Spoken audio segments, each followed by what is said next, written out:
ഇന്ന് നമ്മൾ കാണാൻ പോകുന്നത് ടൈഫോൺ ഫാമിലിയുടെ അടുത്ത എപ്പിസോഡാണ്. നമ്മൾ ഈ ചാനലിൽ തന്നെ സെക്ഷൻ ഇയുടെ എപ്പിസോഡ് അപ്ലോഡ് ചെയ്തിരുന്നു. കൂട്ടുകാർ കണ്ടു കാണുമെന്ന് പ്രതീക്ഷിക്കുന്നു. അതിന്റെ ബാക്കി എപ്പിസോഡ്സ് റിലീസ് ആയിട്ടില്ല. ആവുന്നതിനനുസരിച്ച് നമുക്ക് അതും കാണാം. അങ്ങനെ എപ്പിസോഡിന്റെ തുടക്കത്തിൽ നമ്മൾ കാണുന്നത് ബൂസാനിലേക്ക് സിയോൺ ഇപ്പൊ കൊടുത്ത കാശുമായി ആ ഒരു ഷൂസ് തിരിച്ച് മേടിച്ചെടുക്കാനായി പോകുന്ന തീയാണ്. തീ അങ്ങനെ അവിടെയുള്ള അവന് പരിചയമുള്ള ട്രേഡറിന്റെ കൂടെ പോകുന്ന ടീം ആള് കുറച്ച് പെശക് പിടിച്ചവനാ. ഈ കാശ് കടം കൊടുത്തിട്ട് ഇപ്പൊ അത് കിട്ടാത്തതിന്റെ പേരിൽ ഷൂസ് പിടിച്ചു വെച്ചിരിക്കുന്നത്. നീ കൂടുതൽ സംസാരത്തിനൊന്നും അയാളുടെ അടുത്ത് നിൽക്കണ്ട, കാശ് കൊടുത്തിട്ട് ആ ഷൂസ് വാങ്ങി ഇങ്ങ് പോന്നേക്കണമെന്നും പറഞ്ഞ് തേയെ പറഞ്ഞ് മനസ്സിലാക്കി അങ്ങനെ കൊണ്ടുപോകുന്നുണ്ടെങ്കിലും അവിടെ തേ എത്തുമ്പോ ഹ്യുൻജുനെ കാണുന്നു. ഹ്യുൻജുൻ തേയുടെ ശത്രുവാണല്ലോ. തേയുടെ ഈ കാര്യങ്ങളൊക്കെ അറിഞ്ഞ് അവൻ ഈ ഒരു പലിശക്കാരനെ പരിചയമുള്ളത് കൊണ്ട് ഇവനൊരു പണി കൊടുക്കാൻ വേണ്ടി വന്നിരിക്കുകയാണ്. അങ്ങനെ തേ അവിടെ വെച്ച് കണ്ടപാടെ ഇൻസൾട്ട് ചെയ്ത് പലതും ഹ്യുൻജുൻ സംസാരിക്കുന്നുണ്ടെങ്കിലും അതൊന്നും ശ്രദ്ധിക്കാതെ തേ അവിടെ ശ്രദ്ധിക്കുന്നത് വളരെ പരിക്കേറ്റ് അവിടെ മൂലയ്ക്ക് കിടക്കുന്ന ഒരാളെയാണ്. അയാൾ ആരാണെന്ന് തിരക്കുമ്പോ ഈ പലിശക്കാരന്റെ കയ്യിൽ നിന്ന് കാശ് കടം വാങ്ങിയിട്ട് തിരിച്ചു കൊടുക്കാൻ പറ്റാത്ത അവസ്ഥയിലെത്തിയപ്പോ അതിന്റെ പേരിൽ ഉപദ്രവിക്കപ്പെട്ട് കിടക്കുന്ന ഒരാളാണെന്ന് മനസ്സിലാക്കുന്ന തേക്ക് ഭയങ്കര പാവം തോന്നുന്നുണ്ട്. അവനാകട്ടെ ഇയാളുമായി ഒരു ഡീൽ വെക്കുന്നു. ഇയാളുടെ കടം ഞാൻ വീട്ടും, ഇയാൾ ഇപ്പൊ വെറുതെ വിടണമെന്ന്. ഇവനെ കൊണ്ടൊന്നും അതിന് പറ്റില്ല. ഇവനെ പൊട്ടി പാളിസായി നിൽക്കുക. ഇവൻ എങ്ങനെ വേറൊരാളുടെ കടം വീട്ടാനാണെന്നല്ല. അത് കേട്ട് ഹ്യുൻജുൻ അവിടെ സംസാരിക്കുമ്പോൾ ഞാൻ വീട്ടും എന്ന് തേ അവിടെ ഉറപ്പിച്ച് പറയുന്നുണ്ട്. ഓൾറെഡി അവനുള്ള പ്രശ്നങ്ങളുടെ കൂടെ മറ്റൊരു പ്രശ്നം കൂടി എടുത്തു വെക്കാൻ തയ്യാറായി അവൻ നിൽക്കുകയാണെന്ന് മനസ്സിലാക്കി കൂടെ വന്ന ആ ലേഡി അവനെ തടയാൻ നോക്കുന്നുണ്ടെങ്കിലും അവൻ കേൾക്കുന്നില്ല. ഒടുക്കം ഇനി പറഞ്ഞ കണക്ക് പറഞ്ഞ സമയത്ത് ആ കാശ് തേക്ക് കൊടുക്കാൻ സാധിച്ചില്ലെങ്കിൽ തേ അവന്റെ 2 കണ്ണും ദാനം ചെയ്യണമെന്ന് ഒരു എഗ്രിമെന്റ് വെക്കാൻ റെഡിയാണോന്ന് ആ പലിശക്കാരൻ തേയോട് ഒരു ചലഞ്ച് വെക്കുമ്പോ തേ ധൈര്യപൂർവ്വം ആ എഗ്രിമെന്റിൽ അവന്റെ കൈ പതിപ്പിക്കുന്നുണ്ട്. ഒരു ഫിംഗർ പ്രിന്റ് പതിപ്പിക്കാനായി പറഞ്ഞപ്പോ അവന്റെ കൈപ്പത്തി മുഴുവൻ പതിച്ച് അത്ര കോൺഫിഡൻസിൽ ഈ ഒരു ഷൂസ് ഇവിടുന്ന് ഇപ്പൊ വാങ്ങിച്ചോണ്ട് പോയി ഇത് വിറ്റ് കിട്ടുന്ന കാശിന് തനിക്ക് ഈ ഒരു കടം വീട്ടാൻ സാധിക്കും, ആ ഒരു പാവം പിടിച്ച മനുഷ്യനെ രക്ഷപ്പെടുത്താൻ സാധിക്കുമെന്ന് ഒരു വിശ്വാസം തേക്കുണ്ട്. ഒന്നും ഇല്ലാണ്ട് നിൽക്കുന്ന സമയം അവനെ സഹായിക്കാനായി അങ്ങനെ ആരും ഇല്ലല്ലോ. അപ്പോ സഹായിക്കാൻ ആരും ഇല്ലാത്തവന്റെ ഒന്നും ഇല്ലാതെ നിൽക്കുന്ന ആ ഒരു അവസ്ഥയിലെ നിസ്സഹായതയും ബുദ്ധിമുട്ടും തേ മനസ്സിലാക്കി തന്നെയാണ് ഇപ്പൊ അയാളെ സഹായിക്കാനായി അവനുള്ള പ്രശ്നങ്ങൾക്ക് പുറമെ ഇതും കൂടി ഇപ്പോ ഏറ്റെടുക്കുന്നത്. പിന്നെ ഇതിലെ മറ്റൊരു ട്വിസ്റ്റ് എന്താന്ന് വെച്ചാല് തേ ഇപ്പോ കടം ഏറ്റെടുത്തിരിക്കുന്ന ആ ഒരു വ്യക്തിയില്ലേ, അത് മറ്റാരുമല്ല തേയുടെ കയ്യിൽ നിന്ന് ഷൂസിന് കാശ് വാങ്ങിച്ച് ഇയാള് കാശ് കൊടുക്കാത്തതിന്റെ പേരിൽ ഷൂസ് പിടിച്ചോണ്ട് പോയ അതേ ആള് തന്നെയാണ്. എന്തായാലും ഇയാള് കാരണമാണ് തേക്കിപ്പോ ഈ ഷൂസിന്റെ കച്ചവടത്തിൽ നല്ല നഷ്ടം സംഭവിച്ചത്. ഇവൻ വാങ്ങാൻ ഓൾറെഡി കാശ് കൊടുത്തിട്ട് ഇപ്പൊ വീണ്ടും എക്സ്ട്രാ കാശ് കൊടുത്ത് വീണ്ടും ആ ഷൂസ് തിരിച്ചു വാങ്ങി ഇനി വീണ്ടും കുറച്ചുകൂടെ കടം വീട്ടാന്ന് ഇയാൾക്ക് വേണ്ടിയാണ് അവനിപ്പോ ഏറ്റിരിക്കുന്നത്. എന്തായാലും അയാളാകട്ടെ തേ തന്നെ ഇത്രയേറെ സഹായിക്കുന്നതിന്റെ പേരിൽ അവനോട് ഭയങ്കരമായി നന്ദി പ്രകടിപ്പിക്കുന്നുണ്ട്. തീരെ വയ്യ, എന്നാലും നിങ്ങൾക്ക് വലിയ മനസ്സാണെന്നെല്ലാം പറഞ്ഞ് അയാൾ സംസാരിക്കുമ്പോ എന്തായാലും നന്നായി പരിക്കേറ്റിരിക്കല്ലേ, ഹോസ്പിറ്റലിൽ കൊണ്ടുപോയി ഫസ്റ്റ് എയ്ഡ് ഒക്കെ കൊടുത്ത് അവരാകട്ടെ അയാളെ വീട്ടിലേക്ക് കൊണ്ടുപോകുന്നുണ്ട്. അയാൾ പക്ഷെ വീട്ടിൽ പോകാനായിട്ട് വല്ലാണ്ട് മടിക്കാണ്. കാര്യം തിരക്കുമ്പോ അയാളുടെ കുട്ടി അകത്തുണ്ട്. ഈ അടി കിട്ടി ചതഞ്ഞറിഞ്ഞിരിക്കുന്ന കോലത്തില് അവിടേക്ക് ചെന്ന കുഞ്ഞാകെ പേടിക്കില്ല, അതുകൊണ്ടാണ് അയാൾ മടിക്കുന്നതെന്ന് മനസ്സിലാക്കുമ്പോ ഇവര് തന്നെ അയാളെ പെട്ടെന്ന് ആ മുറിവൊന്നും കുഞ്ഞിന് കാണാൻ പറ്റാത്ത രീതിയിൽ അതൊരു ക്രിസ്മസ് കാലം കൂടിയായിരുന്നു. അതുകൊണ്ട് ക്രിസ്മസ് അപ്പൂപ്പിനെ കണക്ക് വേഷം കെട്ടിച്ച് അകത്തേക്ക് കൊണ്ടുപോകുമ്പോൾ കുഞ്ഞ് അച്ഛനെ കണ്ട് ഒരുപാട് ഹാപ്പി ആവുന്നുണ്ട്. ആ കുഞ്ഞിന് അച്ഛനോടുള്ള സ്നേഹവും അവരുടെ ആ ഒരു റിലേഷനും ഒക്കെ കാണുന്ന തേക്ക് അവന്റെ അച്ഛനെ വല്ലാണ്ട് മിസ്സാവുന്നുണ്ട്. കൂടാതെ ഈ കുഞ്ഞിന് വേണ്ടിയെങ്കിലും താൻ പറഞ്ഞ വാക്ക് എന്തായാലും പാലിക്കണം. എത്രയും പെട്ടെന്ന് ആ കടം എങ്ങനെയും വീട്ടി ഇവരെ ഹെൽപ്പ് ചെയ്യണമെന്ന് തോന്നുന്നുണ്ട് അവന്. എന്തായാലും അങ്ങനെ പിന്നീട് അടുത്ത ദിവസം തിരിച്ച് ബൂസാനിൽ നിന്ന് സിയോണിലേക്ക് എത്തുന്ന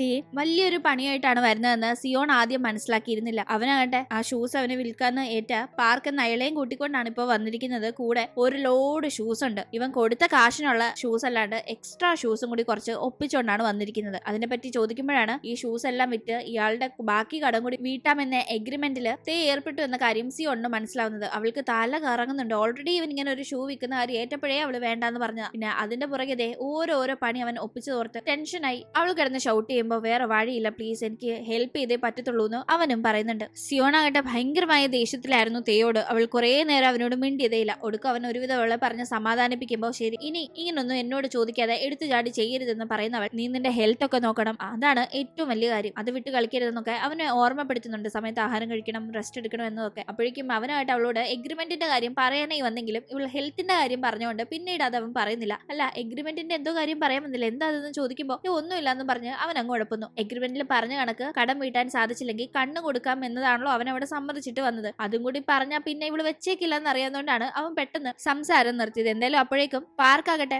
തേയുടെ ഓഫീസിൽ കിടക്കാനായിട്ടുള്ള പ്ലാനിലായിരുന്നു. പക്ഷെ അയാൾ അവിടെ കിടത്തിയിട്ട് പുറത്തിറങ്ങിയിരുന്നെങ്കിലും തേക്ക് ഇപ്പൊ എന്തോ ഒരു ഡൗട്ട് തോന്നി ചെന്ന് നോക്കുമ്പോൾ അയാൾ അവിടെ ഇല്ല. അയാൾ അവിടുന്ന് രക്ഷപ്പെടാനായിട്ടുള്ള ശ്രമമാണെന്ന് മനസ്സിലാക്കുന്ന തേ വിടാതെ പുറകെ പോയി അയാളെ പിടികൂടുന്നുണ്ട്. ചോദിക്കുമ്പോൾ നാട് വിടാൻ പോവാണെന്ന് അയാളും സമ്മതിക്കുന്നു. അതിന്റെ കാര്യം എന്താണെന്ന് ചോദിക്കുന്നുണ്ട്. കാരണം കടം വീട്ടാന്ന് തേ സമ്മതിച്ചല്ലേ, പിന്നെ അയാൾ എന്തിനാ നാട് വിടുന്നതെന്ന് ചോദിക്കുമ്പോൾ നീ കടം വീട്ടാന്നൊക്കെ അവിടെ വെച്ച് പറഞ്ഞെങ്കിലും അത് കേട്ടപ്പോൾ എനിക്കൊരു കോൺഫിഡൻസ് അപ്പൊ തോന്നിയെങ്കിലും ഇവിടെ വന്ന് നിന്റെ ഓഫീസ് സെറ്റപ്പും കണ്ടപ്പോൾ നിങ്ങൾ ആകെ 2 രണ്ടുപേരും കൊണ്ട് എന്തിവിടെ ചെയ്യാനാ, എനിക്കൊരു പിടുത്തവും കിട്ടുന്നില്ല. എങ്ങനെ അത്രയും ഷൂസ് വിറ്റ് ഇത്രയും വലിയ എമൗണ്ട് കൊടുത്ത് കടം വിട്ടു? എനിക്ക് അതിൽ നല്ല ഡൗട്ട് ഉണ്ടെന്നെല്ലാം അയാൾ പറയുമ്പോൾ, ശരി എന്നെ വിശ്വാസമില്ലാണ്ട് നിങ്ങൾ നാട് വിടാൻ പോവാ, അപ്പൊ നിങ്ങളുടെ മകളുടെ കാര്യമോ, നിങ്ങൾ നടത്താനായി ശ്രമിച്ച അച്ഛന്റെ ഷൂ ഫാക്ടറിയുടെ കാര്യമോ, ഇതൊക്കെ എന്താവും? അതിന്റെ അവസ്ഥ നിങ്ങൾ ആലോചിച്ചിട്ടുണ്ടോ എന്ന് ചോദിക്കുമ്പോൾ അയാൾക്ക് അവന്റെ ചോദ്യങ്ങൾക്കൊന്നും ഉത്തരവില്ല. പക്ഷെ ഞാൻ ഈ അവസ്ഥയിൽ ഇതല്ലാണ്ട് എന്ത് ചെയ്യാനാണെന്ന് അയാൾ പേടിയോടുകൂടി പറയുമ്പോൾ, നിങ്ങൾ പേടിക്കണ്ട, അത് ഞാൻ വിറ്റ് തരാം, നമുക്കത് വിദേശത്തൊക്കെ എക്സ്പോർട്ട് ചെയ്യാം, അതിനുള്ള എല്ലാ വഴിയും എന്റെ കയ്യിലുണ്ടെന്നും പറഞ്ഞു. സത്യം പറഞ്ഞാൽ പ്രത്യേകിച്ചൊന്നുമില്ല, എന്നാലും അയാൾക്ക് ഒരു ധൈര്യം കൊടുക്കുന്ന രീതിയിൽ അവൻ സംസാരിക്കുന്നുണ്ട്. അതിനുശേഷം കയ്യിലുള്ള ഈ ഷൂസ് എങ്ങനെയെങ്കിലും ആളുകളിലേക്ക് എത്തിക്കണം, അത് വാങ്ങാനേ ആളുകൾ തയ്യാറാവണം, അവരെ കൺവിൻസ് ചെയ്യുന്ന രീതിയിൽ എന്ത് ചെയ്യാമെന്ന് ആലോചിക്കുമ്പോഴാണ് ഈ ഷൂസിനെ പറ്റി ഒരു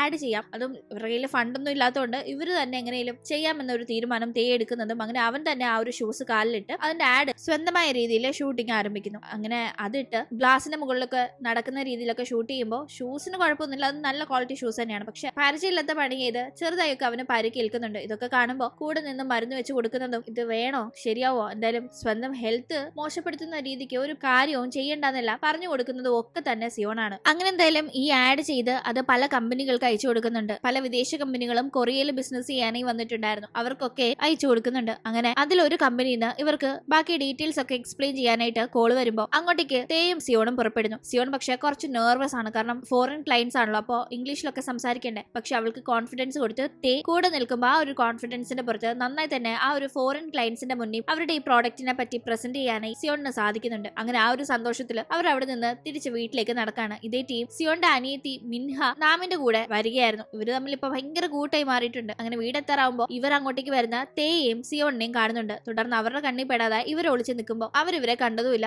അവരങ്ങ് വീട്ടിൽ കയറി പോവുകയും ചെയ്യുന്നു. തുടർന്ന് അവിടെ വെച്ച് നാം അവനവളോടുള്ള ഒരു താല്പര്യം തുറന്നു പറയുന്നുണ്ട്. അത് ഇപ്പോഴല്ല, ആക്ച്വലി ആ ഒരു റിയാലിറ്റി ഷോയുടെ ഭാഗമായിട്ട് അന്ന് കണ്ടപ്പോഴേ അവനൊരു ഇഷ്ടം തോന്നിയിരുന്നു. അന്നെങ്ങാനും കൂടെയുള്ള ഒരു പെൺകുട്ടിയെ ഡേറ്റ് ചെയ്യാനായി അവസരം കിട്ടിയിരുന്നെങ്കിൽ അവൻ ഇവളെ തന്നെ സെലക്ട് ചെയ്യുമായിരുന്നുള്ളൂ എന്ന് പറയുമ്പോൾ അവളാകട്ടെ അവനോട് ഇഷ്ടമുണ്ടെങ്കിലും ആദ്യം അത് കാണിക്കാതെ എനിക്ക് വലിയൊരു പണക്കാരനെ കല്യാണം കഴിക്കണമെന്ന ആഗ്രഹം എന്നൊക്കെ പറയുന്ന ടീം, എങ്കില് നീ ആഗ്രഹിക്കുന്ന കണക്കൊരു പണക്കാരനായി മാറാനായിട്ട് ഞാൻ ശ്രമിക്കുമെന്നും പറഞ്ഞ് അവൻ സംസാരിക്കുമ്പോൾ ചിരിച്ചുകൊണ്ട് അവളും അവന്റെ ഇഷ്ടം ആക്സെപ്റ്റ് ചെയ്യുന്നു. ഇതിന്റെ ഇടയിൽ മറ്റൊരു കാര്യം കൂടി നടക്കുന്നുണ്ട്. തേ അറിയാതെ തേയുടെ അമ്മ ഒരു ടൈലറിംഗ് യൂണിറ്റിൽ ജോലിക്ക് കയറിയിട്ടുണ്ടായിരുന്നു. ആൾക്ക് ഇതുപോലെ ജോലി ചെയ്തോ അല്ലെങ്കിൽ മുന്നേ തയ്ച്ചോ ഒന്നും ഒരു പരിചയമില്ല. ഹസ്ബൻഡ് ഉണ്ടായിരുന്നപ്പോൾ അങ്ങനെ ജോലിക്ക് പോയെന്ന് ശീലമില്ലാത്തത് കൊണ്ട് തന്നെ ഇപ്പോൾ കഷ്ടപ്പാട് കൊണ്ട് ജോലിക്ക് പോകുന്നുണ്ടെങ്കിലും തേ അറിയാതെയാണ് അത് ചെയ്യുന്നത്. അതുകൊണ്ട് തന്നെ അതിൻ്റെതായ വളരെ ശാരീരികമായ ബുദ്ധിമുട്ടൊക്കെ നേരിടുന്നുണ്ടെങ്കിലും അവൻ അറിയാതെ മാക്സിമം അവരത് മറച്ചു പിടിക്കുന്നു. പക്ഷെ അമ്മയുടെ കയ്യിൽ ഇങ്ങനെ കുറെ മുറിഞ്ഞ പാടും ഒക്കെ കാണുമ്പോൾ അവൻ എന്ത് പറ്റി അമ്മ, എന്ത് ഇതൊക്കെ എന്ന് ചോദിക്കുമ്പോഴും അവനോട് ഉത്തരം പറയാതെ അവർ മറച്ചു പിടിക്കുകയാണ്. അങ്ങനെ എന്തെങ്കിലും ആ ഒരു ഫോറിൻ ക്ലയൻസിനെ ഷൂവിന്റെ കാര്യങ്ങളൊക്കെ പ്രസന്റ് ചെയ്ത ശേഷം അവരുടെ മറുപടിക്കായി വെയിറ്റ് ചെയ്തിരിക്കുകയാണ് സിയോണും തേയും. എന്തായാലും അവർ ഫോൺ ചെയ്ത് ഇവരുടെ അടുത്ത് നിന്ന് 5000 ഷൂസിനുള്ള ഓർഡർ കൊടുക്കുമ്പോൾ രണ്ടുപേരും ഭയങ്കര ഹാപ്പി ആവുന്നു. അങ്ങനെ എത്രയും പെട്ടെന്ന് ക്ലയന്റ് ആവശ്യപ്പെട്ട ലൊക്കേഷനിലേക്ക് അത് ഷിപ്പ് ചെയ്യാൻ വേണ്ടി ഒരു കമ്പനിയെ സമീപിക്കുന്നുണ്ടെങ്കിലും അത് നടക്കുന്നില്ല. ഹ്യുൻജിൻ ഇടപെട്ട് ഇവരുടെ കമ്പനിയെ ബ്ലോക്ക് ലിസ്റ്റിൽ പെടുത്തിയിരിക്കുകയാണ് എന്ന് മനസ്സിലാക്കുമ്പോൾ ദേഷ്യം വരുന്ന തേ ഒരു രീതിയിലും ഈ ഹ്യുൻജുൻ ജീവിക്കാൻ അനുവദിക്കില്ലല്ലോ എന്ന് കലിയിളകി ഒരു ഷൂ എടുത്തുകൊണ്ട് നേരെ അവനുള്ള കാറിന്റെ അടുത്തേക്ക് ചെല്ലുകയും അവനോട് സംസാരിക്കാനായി ഗ്ലാസ്സിൽ മുട്ടുമ്പോൾ ഗ്ലാസ് തുറക്കാതാവുമ്പോൾ കയ്യിലുണ്ടായിരുന്ന ഷൂ വെച്ച് തന്നെ അതിന്റെ ഗ്ലാസ് തല്ലി പൊട്ടിച്ച് അവനോട് ഷൗട്ട് ചെയ്യുകയും ചെയ്യുന്നുണ്ട്. ഇനി എന്നോട് നീ അനാവശ്യമായിട്ട് മുട്ടാൻ വന്നാല് പൊട്ടുന്നത് ഇതുപോലെ ഗ്ലാസ് ആയിരിക്കില്ല, നിന്റെ തലയായിരിക്കും എന്നും പറഞ്ഞ് അവനിട്ട് രണ്ടെണ്ണം പറഞ്ഞ് ഭയങ്കര സങ്കടത്തിൽ പക്ഷെ അപ്സെറ്റ് ആയിരിക്കുകയാണ്. കാരണം ആ ഒരു കമ്പനി വഴി മാത്രമേ ഇത് എക്സ്പോർട്ട് ചെയ്യാനേ തൽക്കാലം തേക്കൊരു വഴിയുള്ളൂ. പക്ഷെ അവര് ഹ്യുൻജുന്റെ വാക്ക് കേട്ട് സമ്മതിക്കുന്നില്ല. എന്തായാലും അതേ ടീം തന്നെ തേ മിസ്റ്റർ പാർക്കിന് വേണ്ടി എഗ്രിമെന്റ് വെച്ച ഒരു പലിശക്കാരനുണ്ടല്ലോ, അയാൾ തേയെ കാണാനേ വരുന്നുണ്ട്. ഈ ഷൂ ഒന്നും ഷിപ്പ് ചെയ്യാൻ പറ്റിയില്ലെങ്കിൽ എങ്ങനെ നീ പറഞ്ഞ കണക്ക് എനിക്കുള്ള കാശ് തിരിച്ചു തരും, ഇതെല്ലാം നടക്കുന്ന കാര്യമാണോ എന്നൊക്കെ ചോദിച്ച് അയാളോട് സംസാരിക്കുന്ന കൂട്ടത്തിൽ നിന്റെ കണ്ണുകൾ എനിക്ക് ഭയങ്കര ഇഷ്ടമാണ്, എന്തായാലും അധികം വൈകാതെ ഈ കണ്ണുകൾ ഇനി എനിക്ക് കിട്ടുമല്ലോ എന്ന് പറഞ്ഞ് അവനെ കളിയാക്കി സംസാരിക്കുമ്പോൾ അത് കേട്ടുകൊണ്ട് സിയോൺ എത്തുകയും അവൾക്ക് അപ്പോഴാണ് തേ എഗ്രിമെന്റ് വെച്ചിരിക്കുന്നത് അവന്റെ കണ്ണിന്റെ അടിസ്ഥാനത്തിലാണ്, പറഞ്ഞ കാശ് പറഞ്ഞ സമയത്ത് കൊടുക്കാൻ പറ്റിയില്ലെങ്കിൽ അവന്റെ കണ്ണ് കൊടുക്കാവുന്ന രീതിക്കാണ് അവൻ എഗ്രിമെന്റ് വെച്ചിരിക്കുന്നതെന്ന് കേൾക്കുമ്പോൾ അവൾ ആകെപ്പാടെ ഷോക്കായി പോകുന്നുണ്ട്. അവൾ ഭയങ്കര കലിപ്പില് അവിടെ നിന്ന് ഇറങ്ങി പോകുമ്പോൾ തേ പുറകെ ചെല്ലുന്നു. തേ അവൾക്ക് ഇത്രയും ദേഷ്യമാവും ആ കാര്യം എന്ന് അറിയാവുന്നത് കൊണ്ടാണ് ഇതുവരെ അവളോട് അത് പറയാതിരുന്നത്. പക്ഷെ അവൾ അത് അറിഞ്ഞല്ലോ. ഇതൊക്കെ നിനക്കൊരു തമാശയാണോ? ബിസിനസ് ഇങ്ങനെ ഇമോഷൻ വെച്ച് കളിക്കാനുള്ള ഒരു കാര്യമല്ല. ഓൾറെഡി നിനക്ക് ഒരുപാട് പ്രശ്നങ്ങളുണ്ട്, അതിന്റെ കൂടെ വേറൊരാളുടെ പ്രശ്നം കൂടി എടുത്ത് തലേ വെച്ചേക്കുന്നു, അതും ഇതുപോലൊരു കാര്യം എഗ്രിമെന്റ് ആയിട്ട് വെച്ച്. നിനക്ക് ഇത്തിരി പോലും ബോധമില്ല ഇതൊക്കെ ചെയ്യുമ്പോഴെന്നെല്ലാം അവൾ ദേഷ്യപ്പെടുമ്പോൾ ഓ ഇനിയിപ്പോ ഇതൊക്കെ ചെയ്തു കഴിഞ്ഞാൽ നീ വലിയ സംഭവം എന്ന് വിചാരിച്ചിട്ടാണോ ചെയ്യുന്നതെന്ന് അവൾ കൂട്ടത്തിൽ പറയുന്നുണ്ട്. നീ പറഞ്ഞ ശരിയാ, ഞാൻ ഇമോഷണലി വീക്കാ, അതുകൊണ്ട് തന്നെ വേറൊരാളുടെ സങ്കടം കാണുമ്പോൾ എനിക്ക് പെട്ടെന്ന് സങ്കടമാവും, അത് എന്റെ സങ്കടമായി ഞാൻ പിന്നെ കൺസിഡർ ചെയ്യും. പക്ഷെ അങ്ങനെ ജസ്റ്റ് ഒരു ഇമോഷന്റെ പുറത്ത് ഞാൻ എടുത്ത തീരുമാനം അല്ലത്. പിന്നെ ഈ എടുത്ത തീരുമാനത്തിൽ എനിക്കൊരു റിഗ്രറ്റും ഇല്ല. എങ്ങനെയും ഞാൻ പറഞ്ഞ വാക്ക് പാലിച്ചിരിക്കും, പറഞ്ഞ സമയത്ത് ആ എമൗണ്ട് ഞാൻ കൊടുത്തു തീർത്തിരിക്കുമെന്ന് അവൻ വളരെ കോൺഫിഡന്റ് ആയി പറയുന്നു. എന്തായാലും ഒരു വഴിയില്ല, ആ ഒരു കമ്പനി വഴി ഈ ഒരു ഷൂസ് ഷിപ്പ് ചെയ്യാൻ കഴിയില്ല. ഇവനെ തോൽപ്പിക്കാനായി ഹ്യുൻജിൻ ഇടപെട്ടിരിക്കുകയാണ്. പക്ഷെ അങ്ങനെ തോറ്റു കൊടുക്കാൻ പറ്റില്ലല്ലോ, പ്രത്യേകിച്ച് കണ്ടുപോകുന്ന കാര്യമല്ലേ. അതുകൊണ്ട് നല്ലൊരു വഴി കണ്ടുപിടിക്കണമെന്ന് വിചാരിച്ച് എന്ത് ചെയ്യുന്ന ആലോചിച്ച് രണ്ടുപേരും കൂടി നടക്കുന്ന ടേ ഇപ്പൊ ചെയ്തത് തെറ്റായ ഒരു കാര്യമാണ് സിയോന്റെ കാഴ്ചപ്പാടില്. പക്ഷെ അങ്ങനെ പറഞ്ഞിട്ടും കാര്യമില്ല, അവനിപ്പോ കൂടെ നിന്ന് ഹെൽപ്പ് ചെയ്തേ പറ്റൂന്ന് അവൾക്കറിയാം. കാരണം ഒറ്റയ്ക്ക് വിട്ട് കളയാൻ പറ്റില്ലല്ലോ. അങ്ങനെ അവളും എന്ത് ചെയ്യണമെന്ന് അവന്റെ കൂടെ ആലോചിച്ചുകൊണ്ട് നിൽക്കുമ്പോൾ ഇവർക്ക് വലിയൊരു ഐഡിയ കിട്ടുന്നുണ്ട്. എന്താണത്, ആ ഐഡിയ വർക്കൗട്ട് ആയോ, ശേഷം എന്ത് സംഭവിച്ചു എന്നതെല്ലാം നമുക്ക് അടുത്ത എപ്പിസോഡിലൂടെ കാണാം. ഇന്നത്തെ വീഡിയോ ഇഷ്ടമായാൽ മറക്കാതെ ലൈക്ക് ചെയ്തും ഷെയർ ചെയ്തും സബ്സ്ക്രൈബ് ചെയ്തും സപ്പോർട്ട് ചെയ്യണം. വീണ്ടും പുതിയൊരു എപ്പിസോഡുമായി കണ്ടുമുട്ടും വരെ ബൈ.